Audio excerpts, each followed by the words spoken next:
Pia the king yet, Jesus Rogo, shoes or Chimwambare. Digging Jesus or John, General,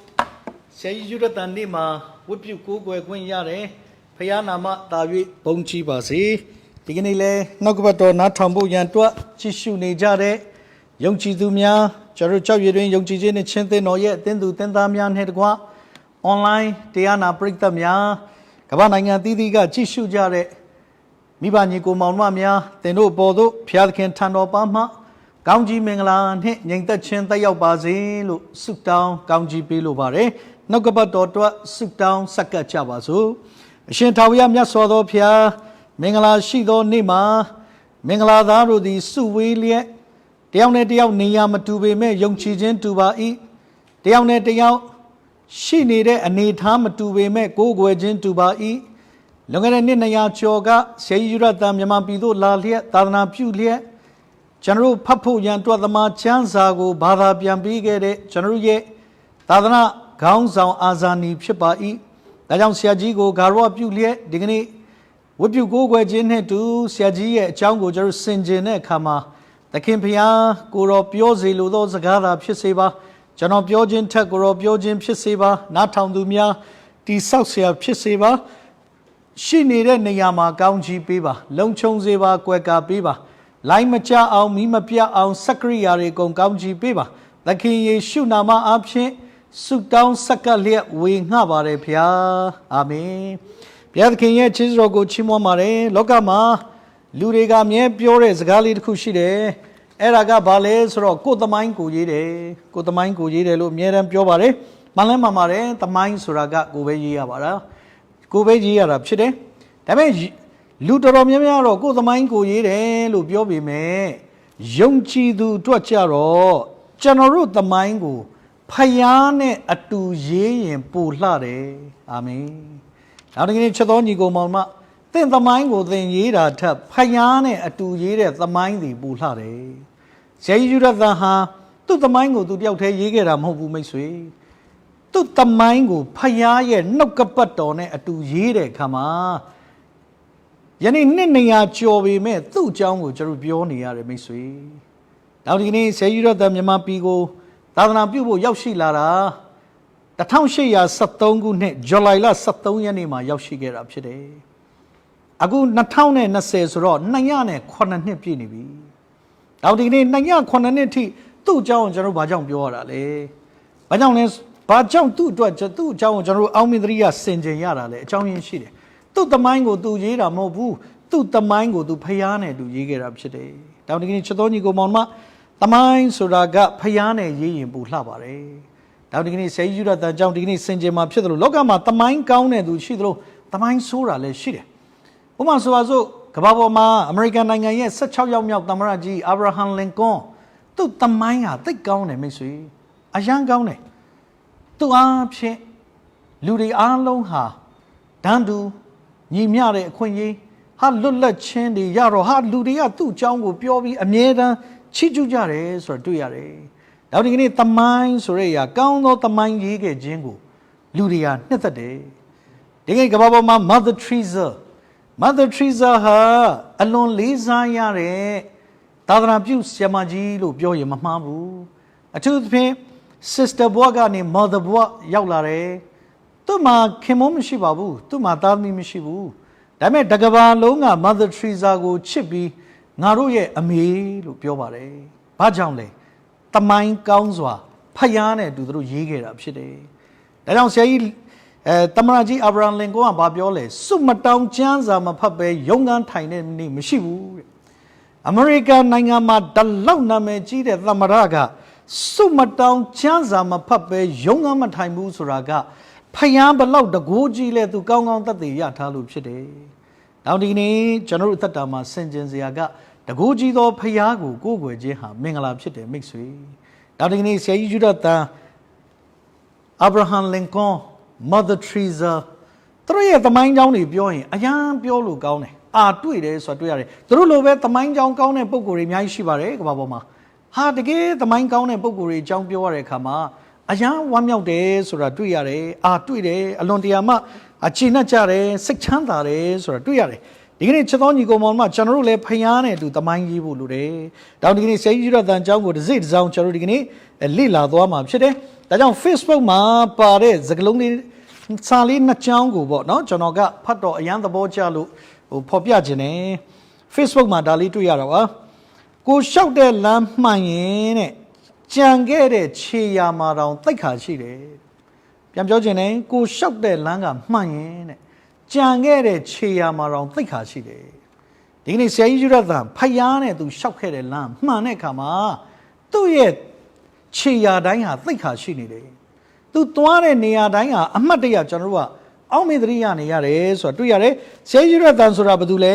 တမန်ကျမ်းစာအုပ်ကိုဟေဘရဲဟေလသလို့ခေါ်တဲ့ Greek ဘာသာမှမြန်မာဘာသာသို့ပြန်ပေးခဲ့တဲ့ကျွန်တော်တို့ယုံကြည်သူခရိယန်များသူဖြင့်နှစ်ချင်းသင်းတော်များလို့ပြောရင်မမှားဘူးနှစ်ချင်းယုံကြည်သူများအတွက်ဆိုသလိုကျွန်တော်တို့လောကကြီးမှာတော့နှစ်ချင်းတို့စသဖြင့်ဂိုင်းကနာတွေတော့အများကြီးရှိပါတယ်ဒါပေမဲ့ကျွန်တော်တို့ကသခင်ယေရှု၌တရားတသားတကူတည်းဖြစ်ပါတယ်သခင်ယေရှုကကျွန်တော်တို့အတွက်တသားတကူတည်းဖြစ်စေပါတယ်ဒါကြောင့်ဒီ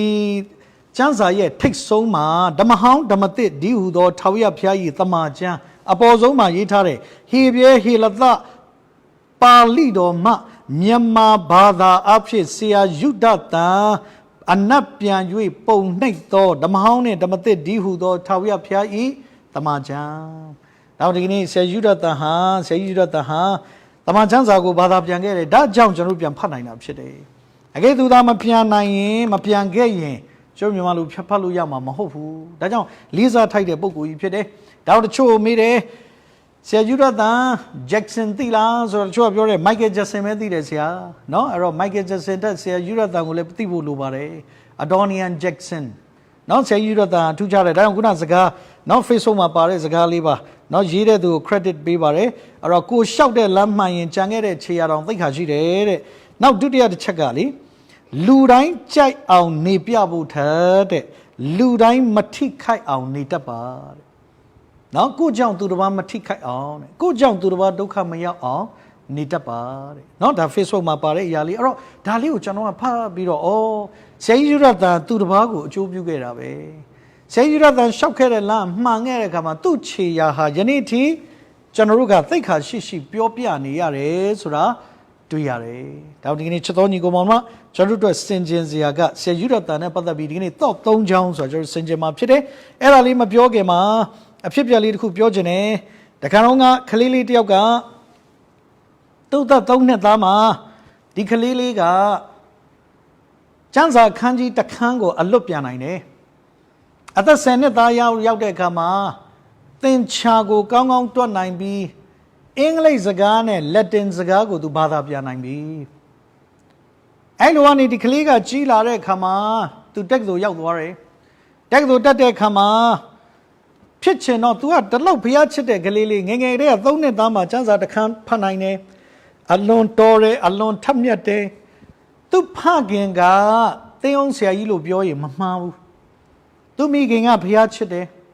ဖျားချစ်တဲ့မိသားစုကပေါက်ပွားလာတဲ့ဒီလူငယ်လေးဟာထက်ထက်မြက်မြက်ကလေးပါဒီနေ့တော့ခါ तू တက္ကသိုလ်သွားတက်တယ်တက္ကသိုလ်တက်တဲ့အခါမှာ college တက်တဲ့အခါမှာဖျားမဲ့ဝါရီတယောက်နဲ့ तू သွားပေါင်းမိသူတငယ်ချင်းကဖျားမရှိဘူး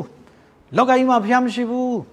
အဲ့ပြောတဲ့စကားများလာတော့အဲ့ဒီထက်မြက်တဲ့လူငယ်လေးတောင်ဖျားမရှိဘူးဖြစ်သွားတယ်ဘလောက်ကြောက်စရာကောင်းလဲကြည်ခွဲစရာလောကမှာလူမလုံနိုင်တာကိုဖျားကလုပ်ပေးတယ်မိတ်ဆွေလောကမှာကျွန်တော်လုံနိုင်တာရှိတယ်ကျွန်တော်မလုံနိုင်တဲ့အရာဆိုတာဖျားလုံမှရတယ်ဟုတ်တယ်လောကမှာကိုမိမိလုံနိုင်ရင်အကုန်ဖြစ်တယ်ဆိုရင်ကျွန်တော်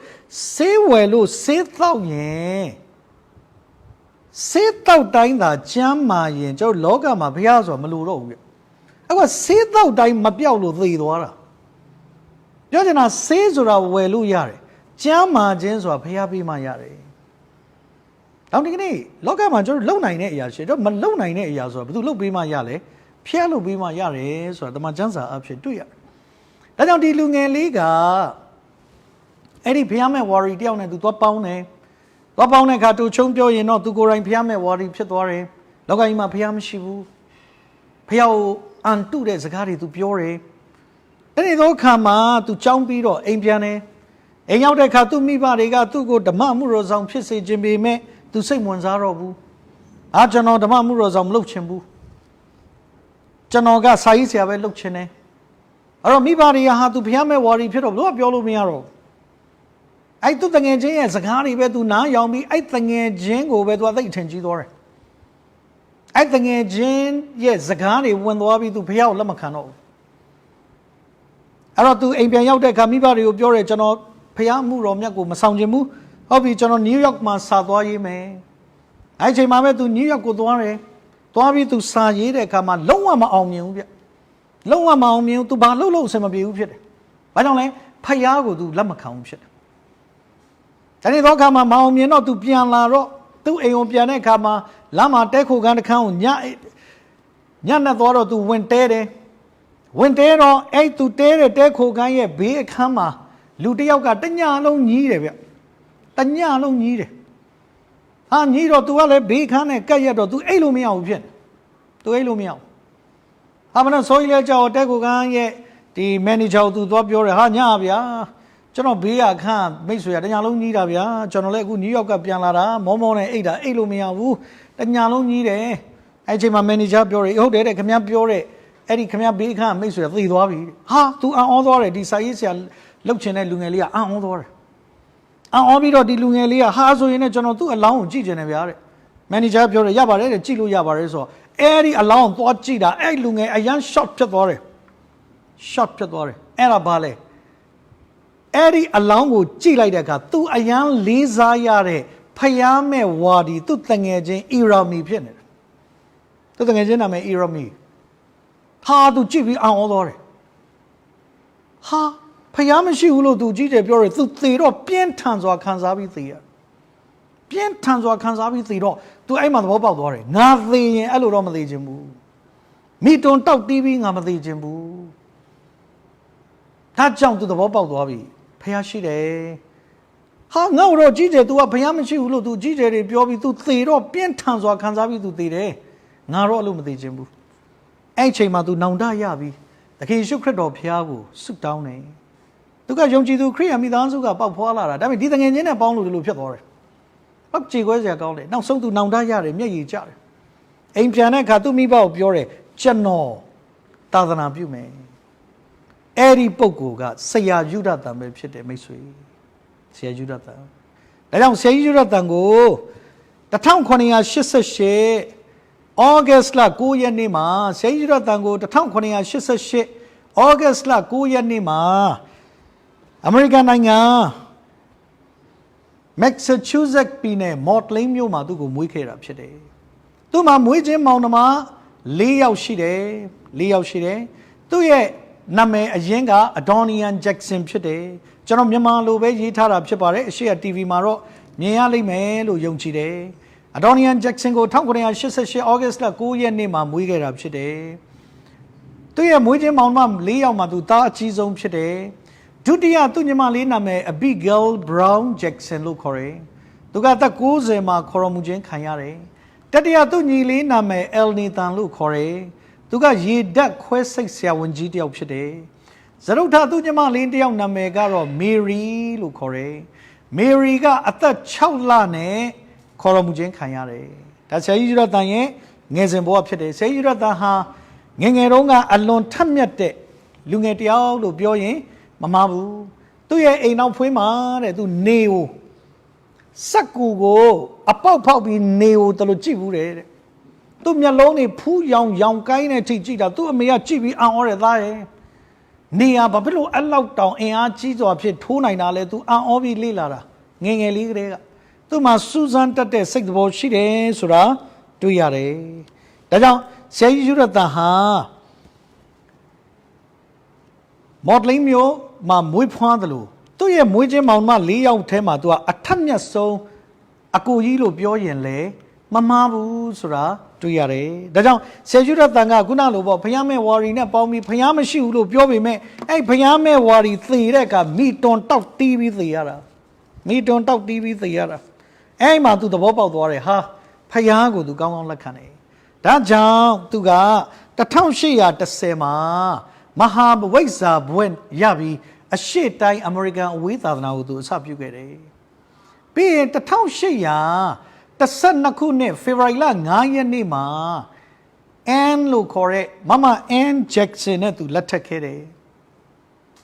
သူတို့အမေရိကန်လူမျိုးတွေမှာ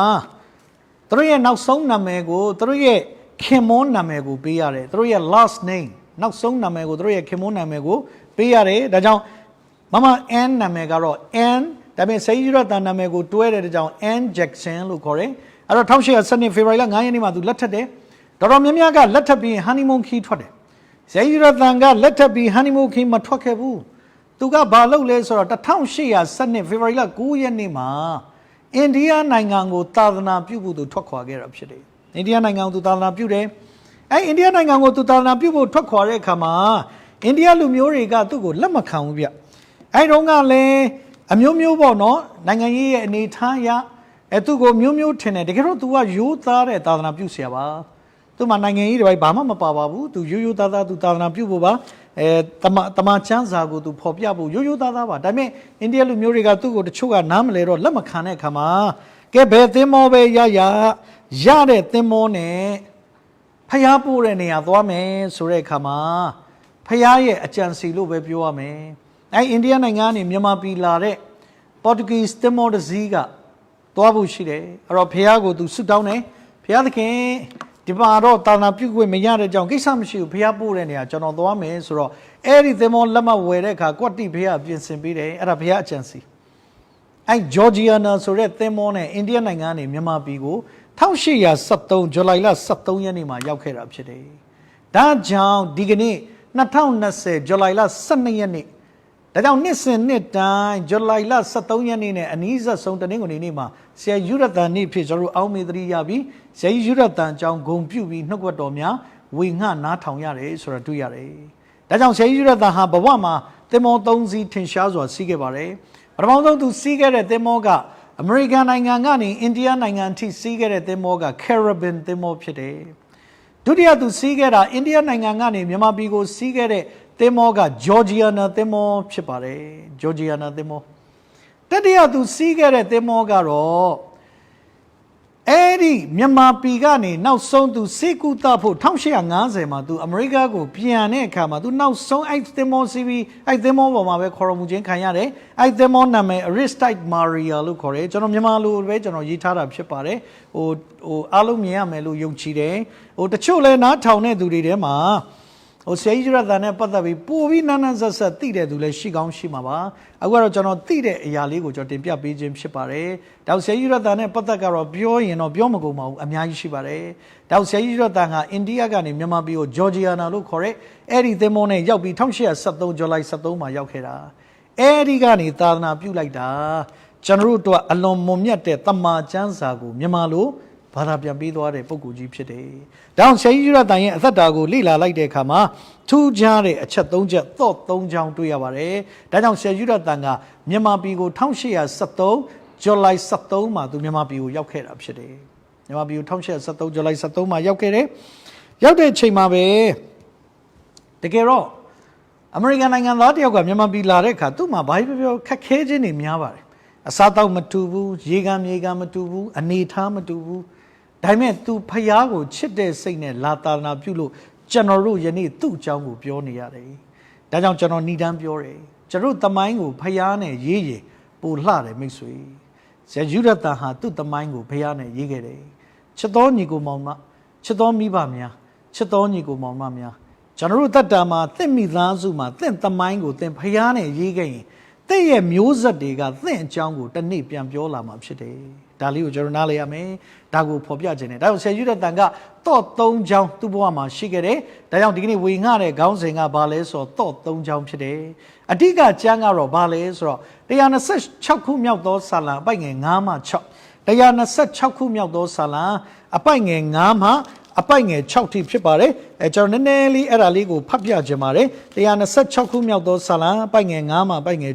6မျက်ရည်ကျလျက်မျိုးစေ့ကျဲသောသူတို့သည်ရွှန်လန်းစွာရွှန်လန်းလျက်စပားရိတ်ကြလိမ့်မည်မျက်ရည်ကျလျက်ကျဲရန်မျိုးစေ့ကိုဆောင်၍ထွက်သွားသောသူသည်ကောက်လိုင်းများကိုဆောင်လျက် ရှင်လန်းသောစိတ်နဲ့အမှန်ပြန်လာလိမ့်မည်ဟာလေလုယာ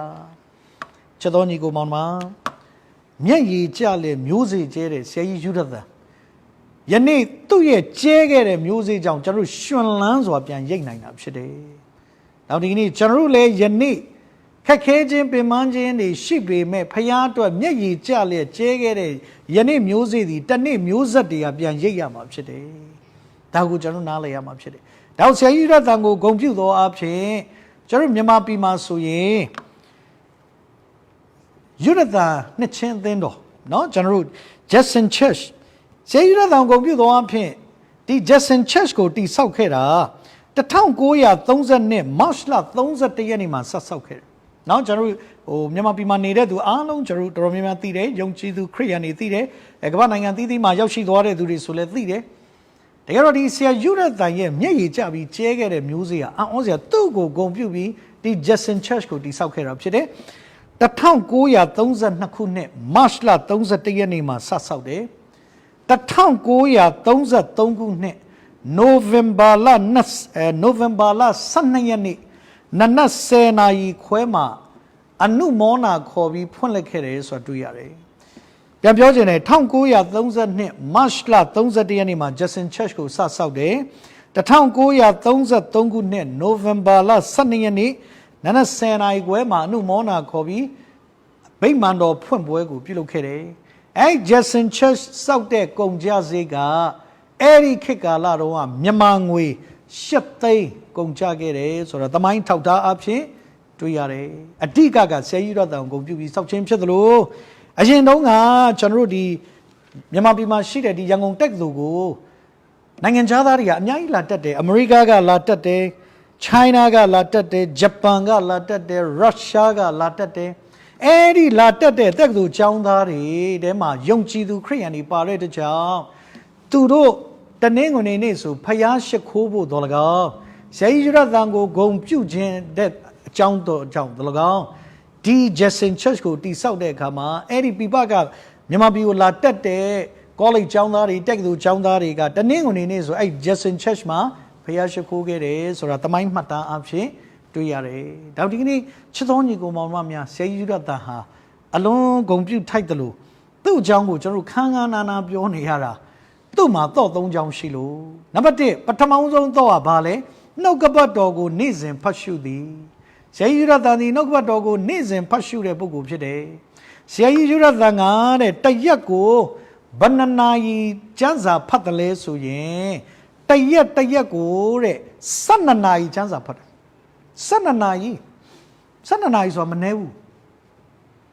တရက်မှ24နာရီရှိတာနေ့တိုင်း12နာရီဖတ်တယ်တချို့လဲကျမ်းစာဘယ်လောက်ဖတ်လဲဆိုတော့မမခောက်ဆွဲတပြုတ်စာเนาะ3မိနစ်ပေါ့3မိနစ်ပြုတ်ပြီးတော့ဒါပေမဲ့ကျွန်တော်ယုံပါတယ် online ညီကိုမောင်မများသူတို့ဖတ်မယ်လို့ယုံကြည်ပါတယ်ဖတ်ပါ12နာရီကျမ်းစာဖတ်တယ်ဘကောမှာရန်နာမည်ကြီးတဲ့ရှိတ်ဒီယယ်မူဒီကဘာပြောလဲဆိုတော့သူတဲ့တတ်တင်200မနေဘူးတဲ့ဒါပေမဲ့တဲ့အကျိန်200ကျမ်းစာဖတ်ဖူးတယ်အကျိန်100ကရိုးရိုးဖတ်တာဥပမာမတ်တရက်ဖတ်တယ်ထိုင်ပြီးဖတ်တယ်နောက်အကျိန်100ကဒူးထောက်ဖတ်တယ်နောက်ကဘာပေါ်မှာတရားဆရာတွေတဲမှာထင်ရှားတာဆရာကြီးဒီယယ်မူဒီကအကျိန်200ကျမ်းစာဖတ်ဖူးတယ်ဆိုတာသူ့ရဲ့သက်သေခံချက်နဲ့အထောက်ထားတွေအဖြစ်တွေ့ရတယ်နောက်အင်္ဂလန်နိုင်ငံကိုအုပ်ချုပ်တဲ့ Victoria ဘုရင်မကြီးနော် Victoria ကသူခေတ်သူခါမှာရအောင်မြင်ခဲ့တယ်အင်္ဂလန်နိုင်ငံဟာကမ္ဘာရဲ့ချမ်းသာတဲ့စည်ရင်းထဲမှာဝင်တဲ့နိုင်ငံတစ်နိုင်ငံဖြစ်တယ်လို့ Victoria ကဘာပြောလဲဆိုတော့အင်္ဂလန်နိုင်ငံရဲ့ဥပဒေတွေကိုဆွဲနိုင်တာတဲ့တမာကျမ်းစာရှိလို့ကျွန်မဆွဲတတ်တာဟာဒါသူ့ရဲ့သမိုင်းဝင်စကားပဲဟုတ်တယ်ဒီကျမ်းစာနဲ့သူဆွဲခဲ့တာဒါကြောင့်အင်္ဂလန်နိုင်ငံမှာယနေ့ထိကြွယ်ဝချမ်းသာခြင်းရတယ်လို့တမာကျမ်းစာတွေကအတိုင်းကြည့်ပြီးဆွဲခဲ့တဲ့ကြောင့်ဒီဥပဒေတွေကိုဖះကောင်းကြီးပေးတယ်ဆိုတာတမာဒီ Victoria ရဲ့သက်သေခံချက်အဖြစ်တွေ့ရတယ်နောက်အမေရိကန်နိုင်ငံရဲ့ပထမဦးဆုံးသမ္မတကြီး George Washington ကဘာပြောခဲ့သလဲဆိုတော့ဖယားနဲ့ကျမ်းစာမရှိရင်တဲ့ကျွန်တော်အမေရိကန်ကိုအုပ်ချုပ်တတ်မှာမဟုတ်ဘူးတဲ့။နောက်ဒီကနေ့ကဘာကျော်ပုဂ္ဂိုလ်တွေဒီလိုပြောခဲ့တာအလကားမဟုတ်ဘူး။သိရေးကြီးလို့သူတို့တမန်ကျမ်းစာကိုမိမောင်းထုတ်ပြခဲ့တာဖြစ်တယ်မိတ်ဆွေ။ အဲ့ဒီတမန်ကျမ်းစာကိုဘာသာပြန်ခဲ့တာဆရာကြီးယူရတာဒါဆရာကြီးယူရတာနေ့တိုင်း12နာရီကျမ်းစာဖတ်တယ်ဒါယောရှုခန်းကြီး1ငယ်8ကဒီလိုပြောပါတယ်ထိုပိညတ်တိကျမ်းစာ၌ရေးထားသမျှအတိုင်းကျင့်ဆောင်မည်ဟုစောင့်ရှောက်စေခြင်းအလို့ငါကျမ်းစာကိုမဖတ်မရွတ်ဘဲမနေနေ့ညမပြတ်ကြည့်ရှုဖတ်ရရမည်သို့ပြုလင်သင်သည်အကြံထမြောက်၍အောင်မြင်လိမ့်မည်အာမင်ဒါဒီချစ်တော်ညီကိုမောင်မသင်ဟာလေအကြံထမြောက်ခြင်းကျမ်းစာသာဖတ်ကျမ်းစာထပ်ဖတ်တဲ့သူမှာအကြံထမြောက်ခြင်းရှိတယ်ဒါကြောင့်ဒီ Victoria အင်္ဂလန်နိုင်ငံရဲ့ Victoria ဘုရင်မကြီးကိုတချို့ interview သမားတွေကမေးတယ်ဗျဘုရင်မကြီးဘာကြောင့်တလောက်တောင်ခင်ဗျာလက်ထက်မှာတိုးတက်အောင်မြင်တယ်လေခင်ဗျာလျှို့ဝှက်ချက်ကိုပြောပါဆိုတော့အချက်နှစ်ချက်ပြောပါတယ်နံပါတ်1ကကျွန်မသိစိတ်ညစ်ရင်တဲ့ကျွန်မ piano တီးတယ်တဲ့ piano တီးတယ်ပြီးရင်တဲ့ကျွန်မကျမ်းစာဖတ်တယ်အဲ့ piano တီးပြီးကျွန်မကျမ်းစာဖတ်တာကတဲ့ကျွန်မတွားတဲ့အောင်မြင်မှုဖြစ်စေတယ်။တောင်းဒီနေ့ Victoria ဘီမန်ဆိုတာကအင်္ဂလန်ကိုသူအုပ်ချုပ်တာအသက်28နှစ်မှာစအုပ်ချုပ်တာ။တမိုင်းမှာပြန်လေ့လာရင်အသက်28နှစ်ဆိုတာကအတော်ငယ်တယ်။အသက်28နှစ်နဲ့တိုင်းပြည်တပြည်လုံးအုပ်ချုပ်ဖို့ဆိုတာလွယ်တဲ့ကိစ္စတော့မဟုတ်ဘူး။ဒါပေမဲ့ဘုရားသခင်ပါပြီးသူအုပ်ချုပ်တဲ့အခါမှာသူ့လက်ထက်မှာတကယ်အောင်မြင်မှုတွေရခဲ့တယ်ဆိုတာတမိုင်းထောက်တာအဖြစ်တွေ့ရတယ်။တောင်းဒီနေ့ကျမ်းစာဖတ်ပါမိတ်ဆွေကျမ်းစာဖတ်ပါတချို့လဲကျွန်တော်နေ့တိုင်းနှုတ်ကပတ်တော်ဝင်ငှတဲ့အခါတချို့လဲဟာဆရာကြီးကျမ်းစာဘယ်လိုဖတ်ရမလဲမေးတာရှိတယ်ဝမ်းသာတယ်ကျမ်းစာမှာသူဖတ်နည်းတွေရှိပါတယ်ဟိုမှာဆိုတော့ကျမ်းစာဓမ္မဟောင်းကျမ်းတစ်ခါလုံးသင်ဖတ်လို့ပြီးခြင်း39ကျမ်းကို58နာရီနဲ့မိနစ်20ကြာမယ်ဓမ္မသစ်တစ်ခါလုံးပြီးခြင်းရင်28ကျမ်းလုံးပြီးခြင်း18နာရီနဲ့မိနစ်20ကြာတယ်အကျမ်းစာတော်လုံးသင်အပြီးဖတ်ခြင်းရင်နာရီ80နဲ့မိနစ်40ကြာရင်ကျမ်းစာတော်လုံးပြီးတယ်နာရီ80ဆိုတာ3ရက်3ညတိတိဘာမှမလုပ်ပဲဖတ်မှပြီးမှာဒါပေမဲ့အဲ့လောက်ထိအချိန်မပြီးနိုင်ဘူးဆိုတာနားလေတယ်ဒါကြောင့်သင်ဟာတစ်ရက်ကို12မိနစ်ကျမ်းစာဖတ်ရင်တစ်နှစ်ကိုတစ်ချိန်ပြီးတယ်ဆိုတာတွေ့ရတယ်အဲ့တော့2ချိန်ဖတ်ချင်ရင်24မိနစ်ဖတ်ရင်2ချိန်ပြီးတယ်ခေါင်းချမ်းခန်းကြီး1ကနေစပြီးဒီကနေ့ကနေစပြီး12မိနစ်ဖတ်နောက်ဖတ်နောက်12မိနစ်ဖတ်နေ့တိုင်း12မိနစ်ဖတ်ရင်တစ်နှစ်ကိုတစ်ချိန်ပြီးတယ်မိတ်ဆွေအဲ့တော့24မိနစ်ဖတ်ရင်2ချိန်ပေါ့36မိနစ်ဆို3ချိန်ပြီးမယ်ဒါကျမ်းစာဖတ်နည်း3မျိုးရှိတယ်ဒါကြောင့်တစ်မျိုးပဲပြောလိုက်တာနောက်2မျိုးတော့နောက်နေ့တွေမှာကျွန်တော်ဝင်ခတဲ့အခါမှာဖော်ပြနောက်ဒီနေ့ကတော့ဆရာယူရတာနဲ့ပတ်သက်ပြီးပြောစရာတွေရှိတဲ့ကြောင့်ဒီလောက်ပဲဖော်ပြခြင်းဖြစ်တယ်ဒါကြောင့်ကျမ်းစာကဖတ်လေခွန်အားဖြစ်လေဒါကြောင့်ဆရာယူရတာဒီလိုကျမ်းစာဖတ်နေ့တိုင်းတော့ကျမ်းစာဖတ်တာတော့သူရောက်တဲ့အခါမှာသူကတိတ်တဲ့ထိုးပြီးတော့အဲ့အရှိမှသူကျမ်းစာထိုင်ဖတ်တော့အရှိကဖြတ်သွားဖြတ်လာတဲ့ဟာသူကျမ်းစာဖတ်တာကိုကြားတယ်ပြောချင်တာတမန်ကျမ်းစာဖတ်တဲ့အခါမှာမင်္ဂလာဖြစ်တယ်မင်္ဂလာဖြစ်တယ်ဒါကြောင့်ဆရာယူရတန်ပထမဦးဆုံးတော့ကတမန်ကျမ်းစာဖတ်တယ်နေ့စဉ်နှုတ်ကပတ်တော်ဖတ်ရှုတယ်ဒါကြောင့်ဆရာယူရတန်ကဲ့သို့ကျွန်တော်တို့ကနေ့တိုင်းနှုတ်ကပတ်တော်ကိုဖတ်ရှုတတ်ဖို့လိုတယ်ဒါကြောင့်ဆရာယူရတန်ကိုမြန်မာစာသင်ပေးတာဆရာကြီးဦးအောင်မင်းပါဠိစာသင်ပေးတာကဆရာကြီးဦးရွှေငုံလို့ခေါ်တယ်ဒါကြောင့်ဆရာယူရတန်ဘယ်လောက်တောင်တော်လဲဆိုတော့နေ့တိုင်း12နာရီကျမ်းစာဖတ်တယ်ဖျားနိုင်အယမ်းမွေ့လျော်တော့သူ1873မှာရောက်တယ်1816ခုနှစ်မှာမြန်မာတရားကျမ်းကိုရေးပြီးသွားပြီဖြစ်တယ်နောက်1818ခုနှစ်မှာရှင်မဿဲခရစ်ဝင်ကိုဘာသာပြန်ပြီးသွားပြီ1819မှာမဿဲကိုသူဘာသာပြန်ပြီးသွားပြီ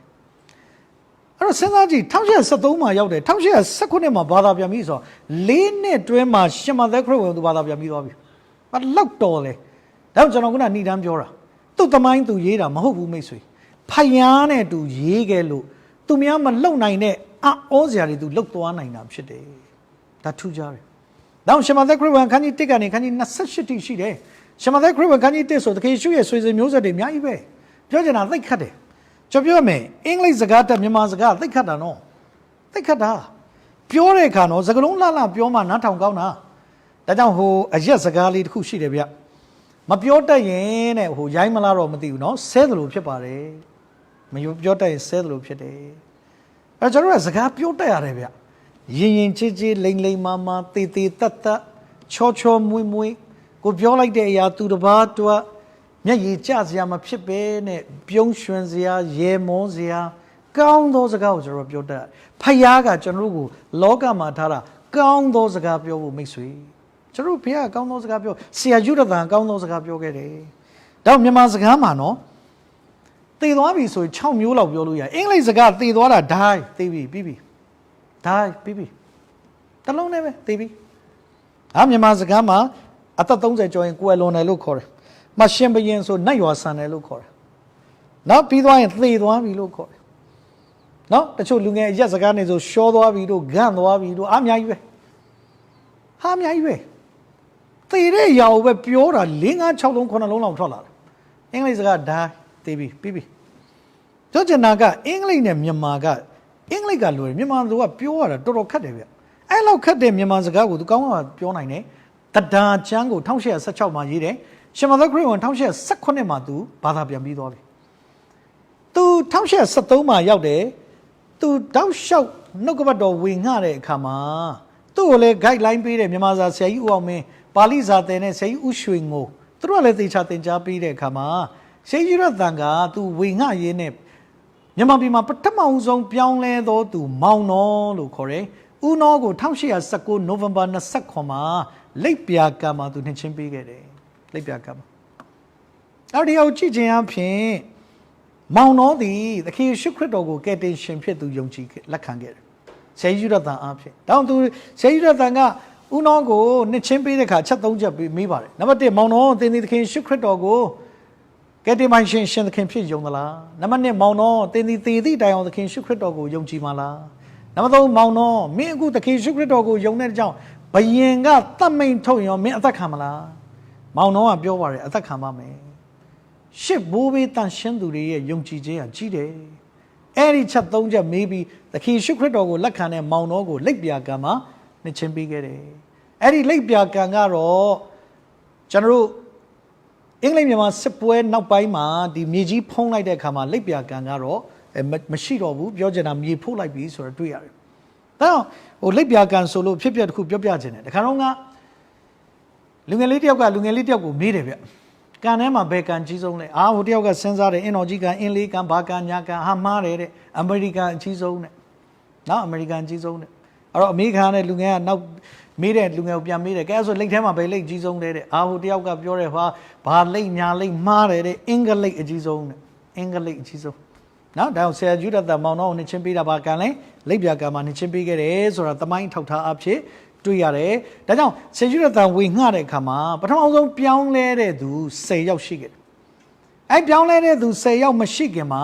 ဆရာယူဒတ်က1820ဖေဖော်ဝါရီလ20ရက်နေ့မှာအင်းဝကနေရန်ကုန်ကိုပြန်လာတယ်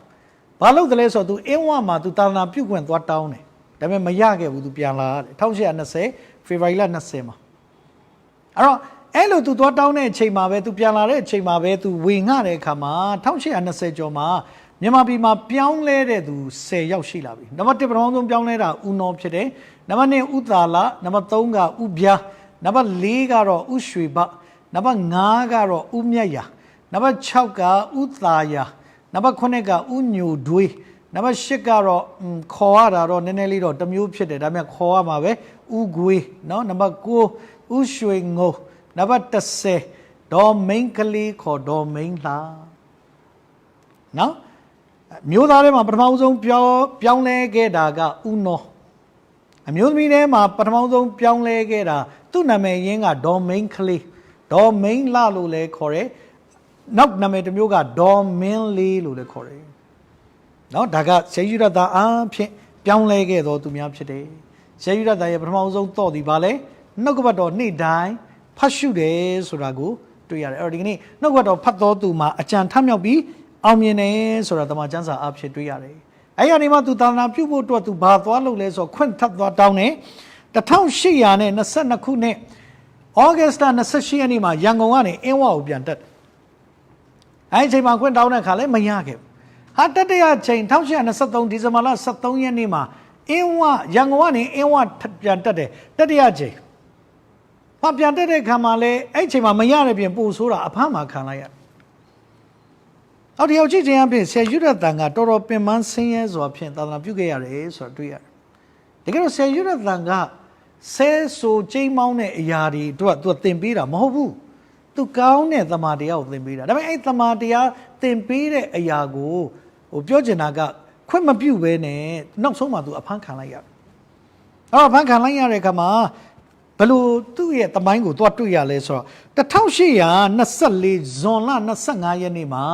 သူ့ကိုလက်မယွန့်ထောင်မှာအကျဉ်းချခံရတယ်အဲ့တော့ဒီအောင်ကြည့်ချင်အပြင်ဆရာယူရတာအောက်ဒုက္ခတွေခံရတယ်အများကြီးပေးဆက်ရတယ်ဒါပေမဲ့သူနှုတ်ကပတ်တော်နေ့တိုင်းသူ12နာရီဖတ်တယ်နံပါတ်1ဒုတိယတော့ကတော့ဘာလဲဆိုတော့လ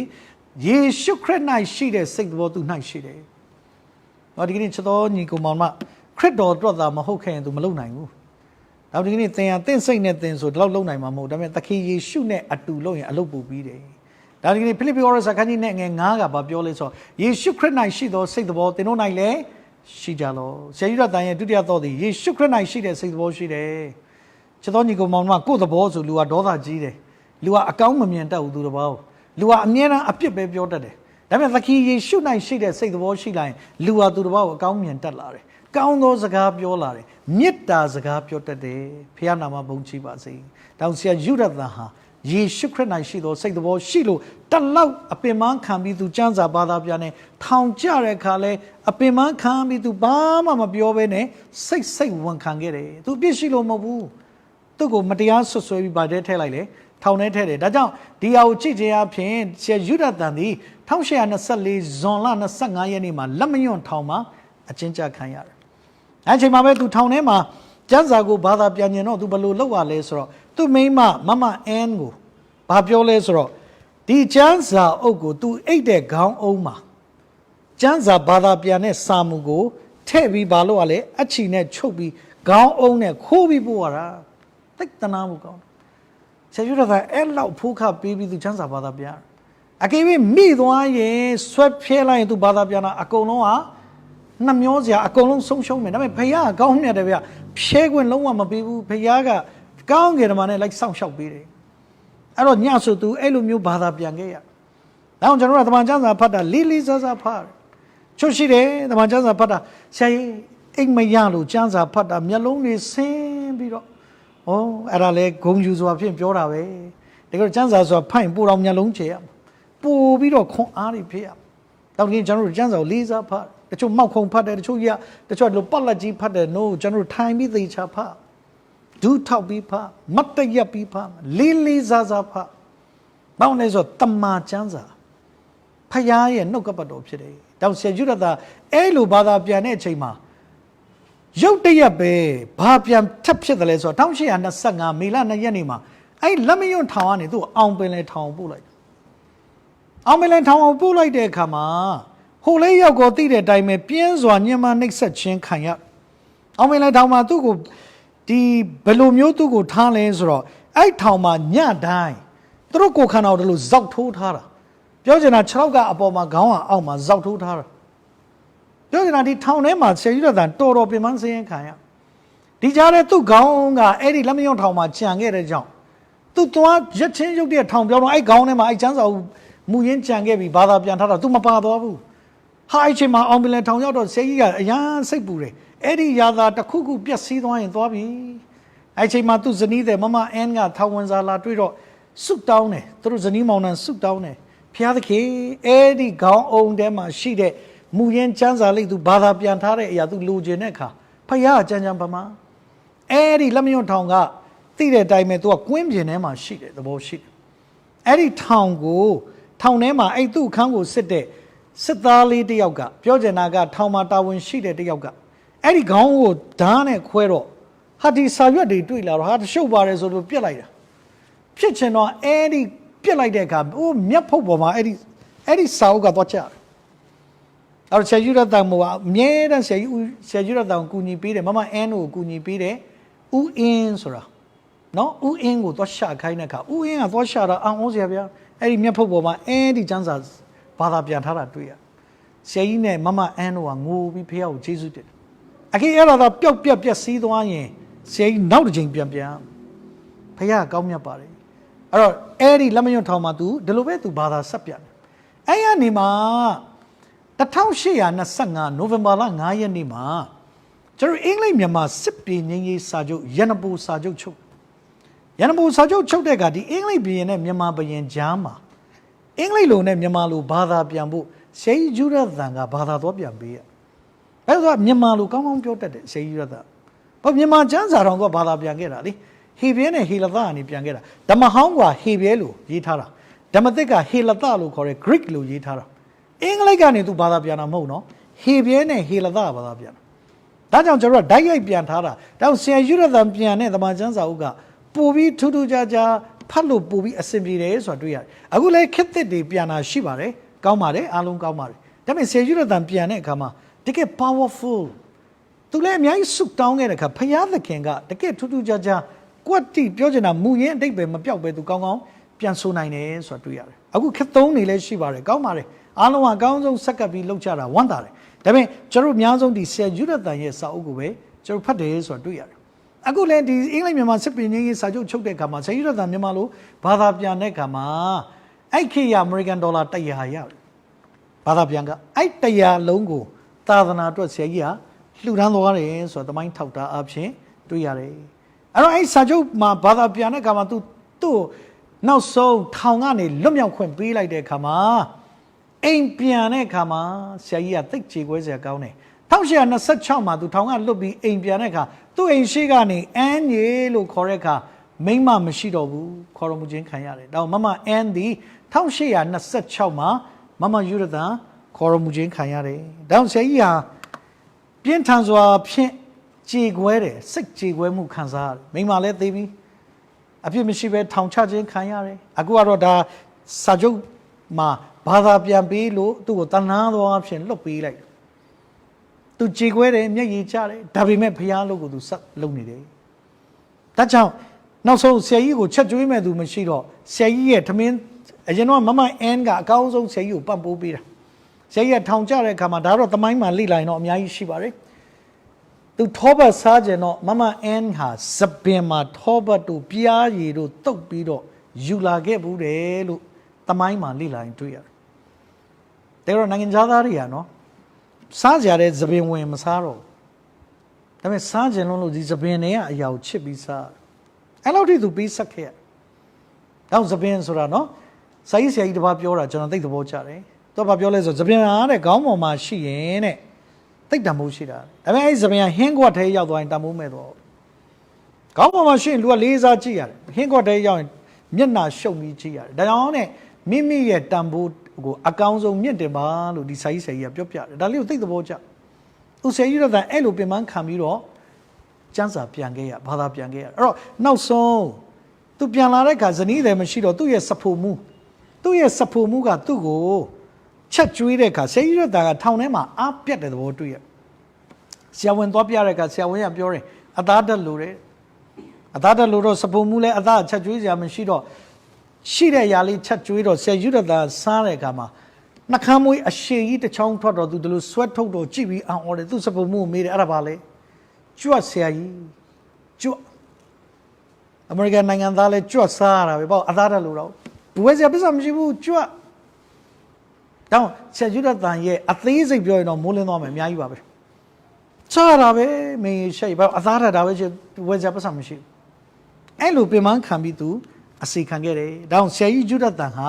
ထူးခြားတယ်သူ့ရဲ့တတ္တရတော့ကတော့နောက်ဆုံးအဲ့ဒါဘာလဲဆိုတော့ချစ်ချင်းမေတ္တာဖြင့်လှုပ်ဆောင်သည်။တေကောခန်းကြီး73ငယ်73ယခုတွင်ယုံကြည်ခြင်းမျှော်လင့်ခြင်းချစ်ချင်းဤသုံးပါးတည်လျက်ရှိဤသုံးပါးတို့တွင်ချစ်ချင်းမေတ္တာသည်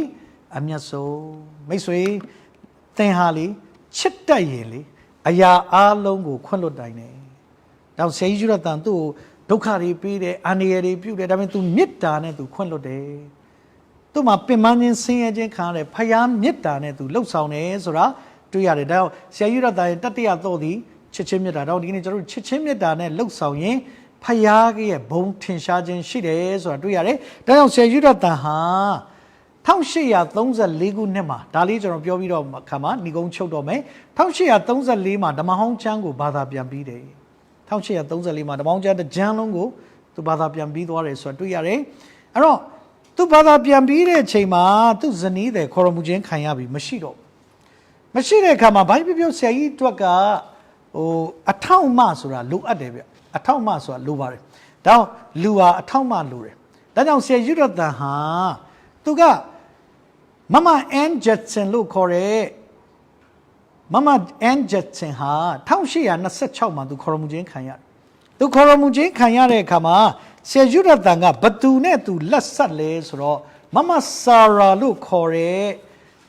မမဆာရာနဲ့သူလက်ဆက်တယ် Mama Sarah sora badule soro. Kayelu murigo tadana pure sei both man. I say both manga dabwe makin murigo tadana pugere. Eri chema say both manga ngapiami be to koromujin kanyare kama. Say both man and say Yuratanga Jinibar. Mama Sarah Neledru Genoa Jinide. Aros say both man koromujin kanyare bono wenzare kama.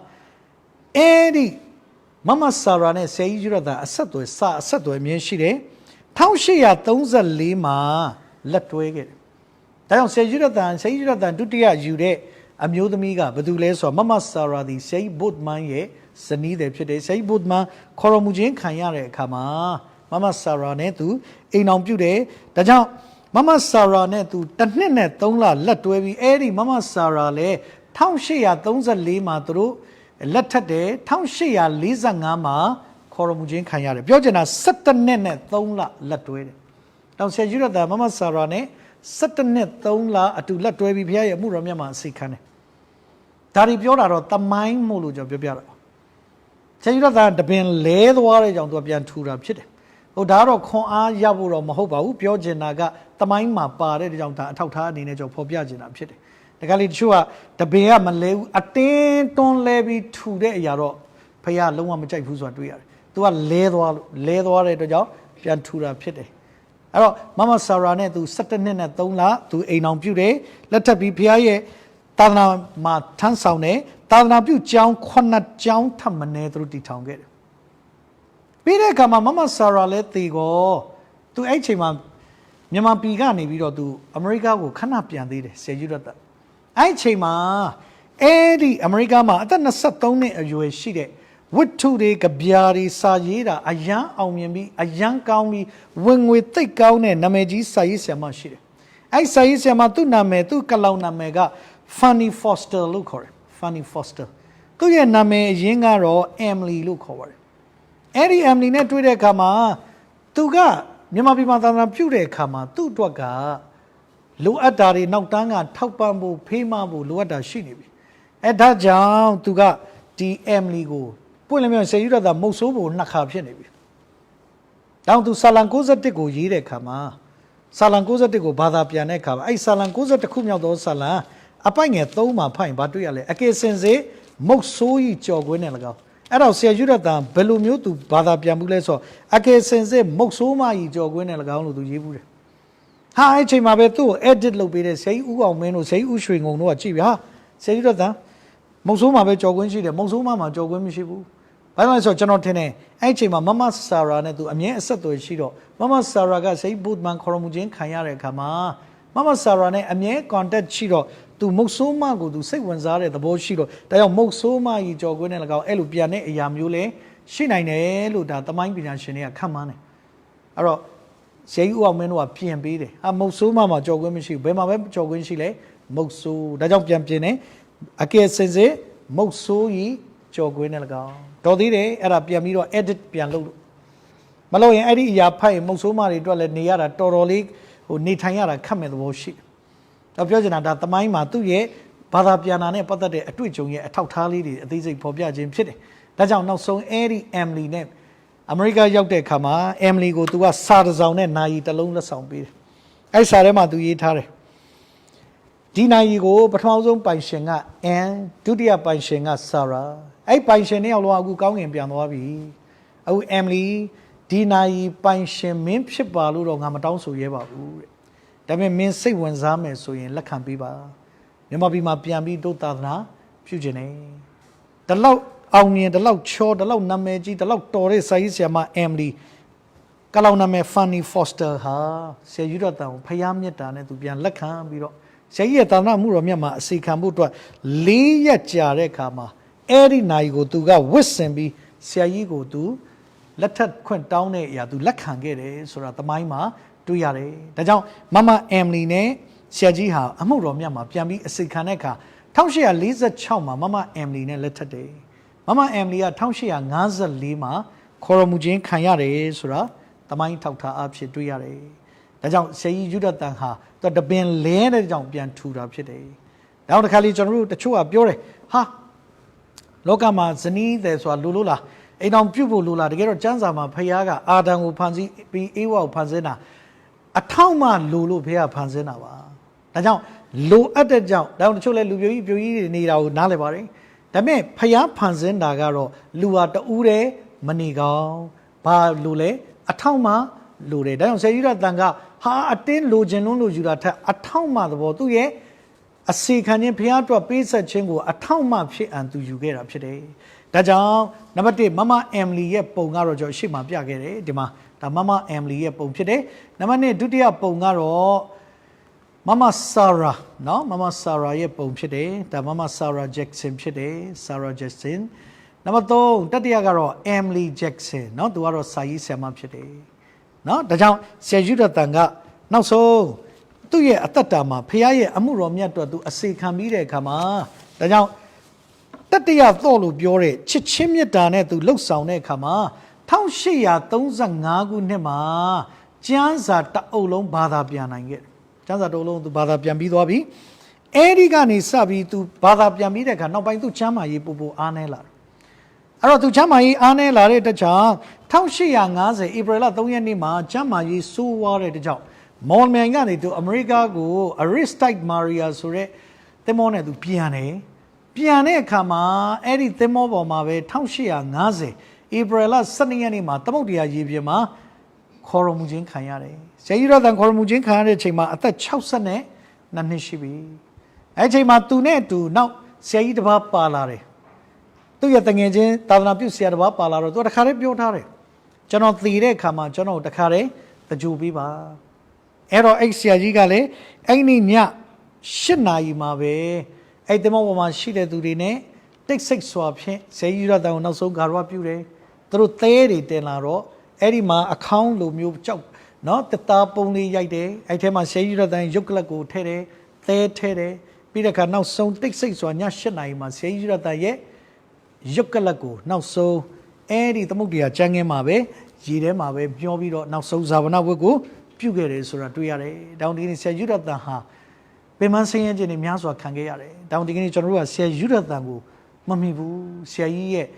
ခြေပြားတောင်ကျွန်တော်မမိပါဘူး။ဆရာကြီးကတကယ်လှုပ်ခဲ့တဲ့ပုဂ္ဂိုလ်ကြီးဖြစ်တယ်။တကယ်စေခံခဲ့တဲ့ပုဂ္ဂိုလ်ကြီးဖြစ်ပါတယ်။တောင်ဒီနေ့ဆရာယူရတန်နေ့မှာဆရာယူရတန်အကြောင်းကိုကျွန်တော်ဂါရဝပြုပြောရတာကျမ်းစာကပြောတယ်တရားတော်သူအောက်မေ့ရင်မင်္ဂလာရှိတယ်။တောင်ဒီနေ့နားထောင်ခြင်းဟာလည်းမင်္ဂလာရှိတယ်မိတ်ဆွေဒါကြောင့်ဆရာယူရတန်ကဲ့သို့ကျွန်တော်တာ၍အစီခံနိုင်ဖို့ရန်အတွက်ဖခင်ရဲ့အမှုတော်မြတ်မှာတာ၍ဆုတောင်းခြင်းအဖြစ်ပြီးဆက်ဖို့အားပေးခြင်းနဲ့ဒါကြောင့်ဆရာယူရတန်ရန်ကုန်မှာ10နှစ်အမှုတော်မြတ်မှာအစီခံတယ်အင်းဝမှာ2နှစ်မော်လမြိုင်မှာ23နှစ်ဒါကြောင့်မြန်မာပြည်မှာသူ35နှစ်စုစုပေါင်း35နှစ်သူ့ရဲ့နှစ်ပေါင်းများစွာထဲမှာ35နှစ်ကိုသူမြန်မာပြည်မှာအချိန်ပေးခဲ့တယ်သူခေါ်ရမှုချင်းခံရတဲ့အခါအသင်းတော်63ပါးရှိခဲ့တယ်ယုံကြည်သူ9000ကျော်ရှိခဲ့တယ်ဆိုတာတမိုင်းထောက်ထားအဖြစ်တွေ့ရတယ်။ဒါကြောင့်ဆရာယူရတန်ဟာသားသမီးတွေနဲ့ပတ်သက်တာလဲများစွာသားသမီးတွေခေါ်ရမှုချင်းခံရတယ်။သူသားသမီးတွေထဲမှာတမိုင်းကိုတကယ်လေ့လာရင်သူဒီဇနီး3ယောက်နဲ့သားသမီး73ယောက်နီးပါးလောက်မွေးခဲ့တယ်ဆိုတာတမိုင်းမှာတွေ့ရတယ်။အဲ့ထဲမှာထင်ရှားတဲ့သားသမီးတွေကသူ့သားအကြီးဆုံးသားကြီးကပင်လယ်ကျန်းကင်းမှာပြောချင်တာပင်လယ်ထဲမှာခေါ်ရမှုချင်းခံရတယ်မမအန်းနဲ့သူပထမဦးဆုံးတို့မြန်မာပြည်လာတဲ့အခါမှာလမ်းမာတွေမမအန်းမှာပါလာတဲ့ကိုဝင်ပြတ်သွားပြီးခေါ်ရမှုချင်းခံရတယ်ဆိုတာတွေ့ရတယ်။နောက်ယာဒီဥရုရဲ့ဒဏ်ကြောင့်သားရောဂျာလေးလာသားမှာခေါ်ရမှုချင်းခံရတယ်။နောက်ကြိုက်ခမီမှာရှိတဲ့ပထမနှစ်ချင်းသင်းတော်မှာဒီကပီးကြောက်စာလေးရှိတယ်။သမီးမာရီယာရဲ့အုတ်ဂူလေးရှိတယ်။အဲ့တော့ဒါသူက2နှစ်နဲ့ခေါ်ရမှုချင်းခံရတယ်ဆိုတာတွေ့ရတယ်။နောက်သားငယ် Charles က1နှစ်နဲ့ခေါ်ရမှုချင်းခံရတယ်။နော်ဒါကြောင့်ဆရာယူရတန်ဟာအလွန်ပေးဆက်ခဲ့တယ်။ဒါကြောင့်သူ့ရဲ့ motto နော်သူ့ရဲ့ဆောင်ပုဒ်ကဘာလဲဆိုတော့ဒုက္ခဒုက္ခဘယ်သို့တွေ့ရှေ့သို့ဆောင်ရွက်မည်။မြမလွင်ပြင်ငါတို့ချေး၍ဇီးအောင်ထိတ်၌ရိပ်ရမည်။ကောင်းသောမျိုးစေ့သူချေးခဲ့တာဖြစ်တယ်။ဖယားကိုတိဖို့တမန်တရားကိုသူဘာသာပြန်ခဲ့တာဖြစ်တယ်။ဒါဆရာကြီးယူရတန်ကိုကျွန်တော်ဂါရဝပြုတယ်အောက်မေ့သတိရတယ်သူဘာသာပြန်ပေးခဲ့တဲ့တမန်ကျမ်းစာကိုယနေ့ထိကျွန်တော်တို့ဖတ်နေရတာဖြစ်တယ်မိတ်ဆွေဒါဒီဆရာယူရတန်ရဲ့တော့3ချောင်းနံပါတ်1တော့ဒီနှုတ်ကပတ်တော်နေ့စဉ်ဖတ်သလိုကျွန်တော်နေ့တိုင်းဖတ်ရှုပါနံပါတ်2သခင်ရှုနိုင်ရှိတဲ့စိတ်သဘောကျွန်တော်ထဲမှာရှိပါစေ နံပါတ်3ချစ်ချင်းမြတ်တာတော့နဲ့လှုပ်ဆောင်ပါအဲ့တော့တွေပါရင်တကားတွေအားလုံးပွင့်သွားမှာဖြစ်တယ်နားထောင်သူမိဘညီကိုမောင်မများအားလုံးဆရာကြီးယူရတန်ကဲ့သို့ဖခင်ကိုချစ်လျက်ကျွန်တော်အားလုံးဟာဖခင်ရဲ့အမှုတော်မြတ်ကိုအတူတကွရှိတဲ့နေရာမှာအစီခံလျက်နှုတ်ကပတ်တော်ကိုဖတ်ရှုလျက်ခရစ်တော်၌ရှိတဲ့စိတ်တော်ရှိပြီးတော့ချစ်ချင်းမြတ်တာအပြင်လှုပ်ဆောင်ကြပါစို့လို့အားပေးရေးညီကုန်းချုပ်လိုပါတယ်ဒီကနေ့နားထောင်ကြသောမိဘညီကိုမောင်မအားလုံးပေါ်မှာဖခင်သခင်သာ၍ကောင်းချီးပေးပါစေ